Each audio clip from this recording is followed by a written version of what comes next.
On va parler des oncles maternels. En gros, on va parler des parasites. Les oncles maternels, lorsqu'ils n'ont pas de particularité, lorsqu'ils n'ont pas de force, lorsqu'on a affaire à des hommes faibles, ils ont tendance à être au service de la mère.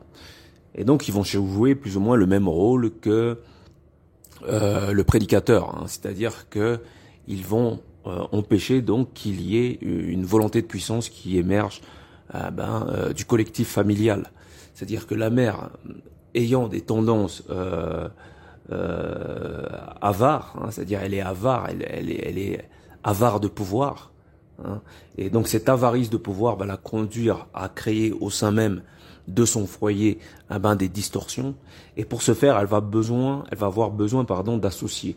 Ces associés vont être par exemple l'État, hein. Vous avez par exemple dans l'État un associé de poids, hein. Lorsque l'État n'est pas du tout en adéquation avec les volontés de puissance, de pouvoir masculin, l'État va être le complice des femmes, comme ça peut l'être en Occident où les hommes se font, ou aux États-Unis où les hommes se font dépouiller pendant donc les divorces.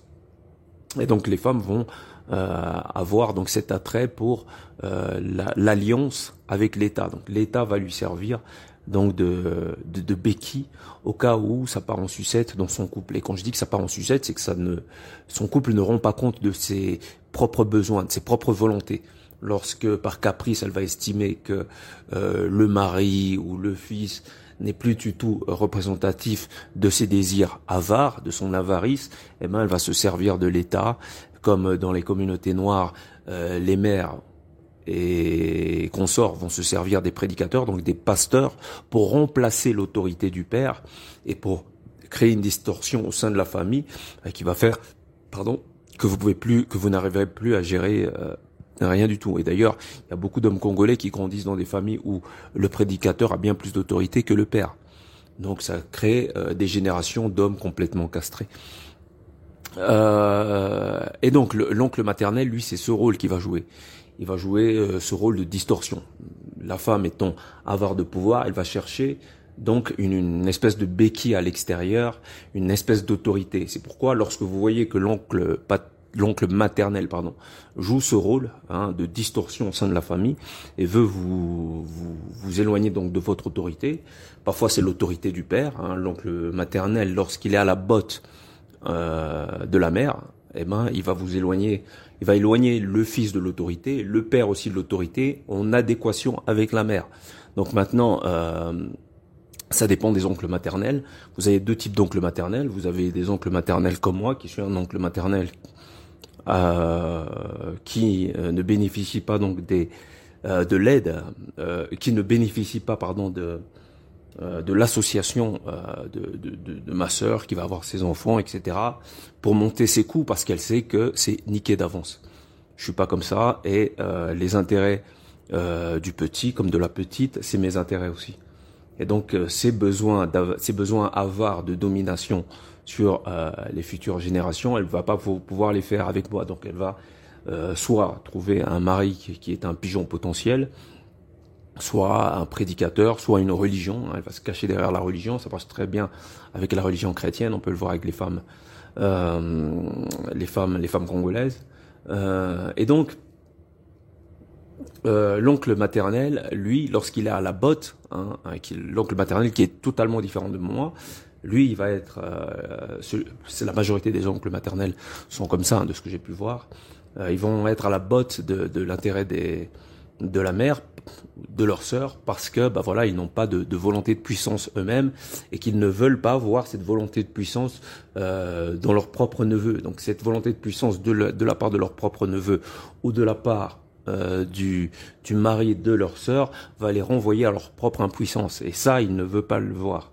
Et donc ils vont vouloir garder une espèce d'autorité morale liée à leur rang d'oncle, ou il y a aussi des des tantes comme ça qui veulent garder une espèce de rôle d'autorité, une certaine séparation avec les futures générations, une entraide qui est très difficile souvent. Donc c'est une entraide qui est accompagnée bien sûr du chantage affectif qui est comme celui de la mère, hein, tu me dois la vie, ou bien je t'ai aidé ce jour-là, tu es ingrat si tu me rends pas ce que je t'ai donné. Tu vois, donc une espèce d'aide qui repose sur une dette.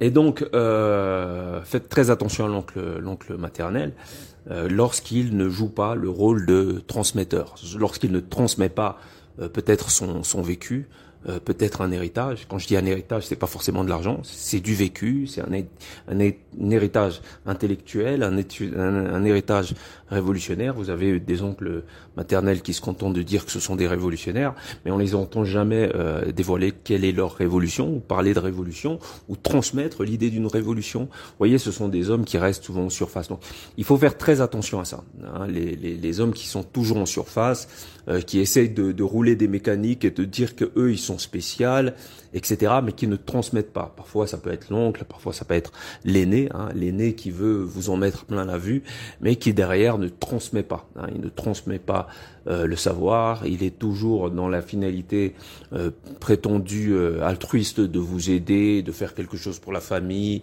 ou pour les autres, etc. Mais il n'est jamais dans la finalité de transmission, parce que lorsqu'on est dans la finalité de transmission, on accepte que l'autre nous surpasse. Et souvent, ce type de personnalité, d'homme vagin, là je parle de l'aîné, hein, que ce soit l'oncle ou l'aîné, ou peu importe, qui est un homme vagin, il va tenter, hein, ça peut être parfois même le père. Parfois, les femmes se mettent en couple avec des hommes vagins pour pouvoir mieux gérer donc la famille. Ça va être très pratique pour la mère, mais ça va être aussi pratique pour le père qui est un homme vagin et qui veut rester en surface. C'est un homme qui n'est pas initié dans sa virilité, qu'il n'a pas transcendé sa peur. Et donc il reste dans la peur, et pour cacher sa peur, eh ben il doit jouer une personnalité de surface qui va jouer donc bien entendu devant les neveux ou devant ses propres fils. Et donc ils vont être en acolyte, hein, lui et sa femme, ils vont jouer des rôles de surface. Donc ça va être une énergie féminine, hein, ce type de famille, comme on en a beaucoup dans les familles africaines, ça va être contrôlé par une énergie féminine, l'énergie féminine étant l'énergie du théâtral, de la propagande. Et donc ils vont jouer des rôles.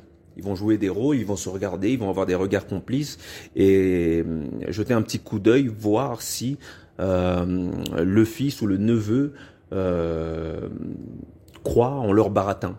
Donc ce sont des familles de surface souvent, hein, vous avez une entente de surface, on ne s'appelle pas, on ne se parle pas, on ne se comprend pas vraiment, mais on donne l'impression d'être une famille devant les gens, et la mère peut très bien appeler le fils et lui dire oui, ton oncle t'aime, ton père t'aime, alors que lorsque ceux-ci se croisent, ben, il n'y a pas de transmission, il n'y a pas de rapport intime ou personnel, hein, entre eux. Donc il n'y a pas de rapport privilégié ou exclusif de l'oncle vers le neveu ou du père vers le fils. Donc c'est une relation de façade, c'est une relation de surface. Il faut faire très attention à ces oncles maternels là, lorsqu'ils sont comme ça, bien entendu, lorsqu'ils jouent leur rôle, lorsqu'ils ont leur propre singularité, lorsqu'ils peuvent se permettre, ne serait-ce que d'avoir une critique même à l'encontre de la mère.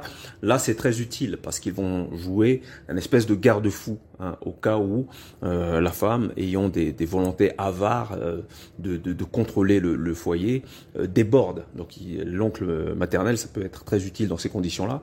Mais lorsque vous avez un oncle maternel qui est castré, eh ben il va être en adéquation et en association avec la mère. Et lorsque la mère sera en association non seulement avec l'oncle maternel, et en plus de ça aura éduqué ou plutôt manipulé des filles qui sont dans le consentement de cette éducation et qui prolongent cette éducation castrante à l'égard de leur propre fils, ça va nous donner tout un théâtre qui peut durer sur des générations et des générations, comme on peut le voir chez beaucoup de familles congolaises. Donc voilà.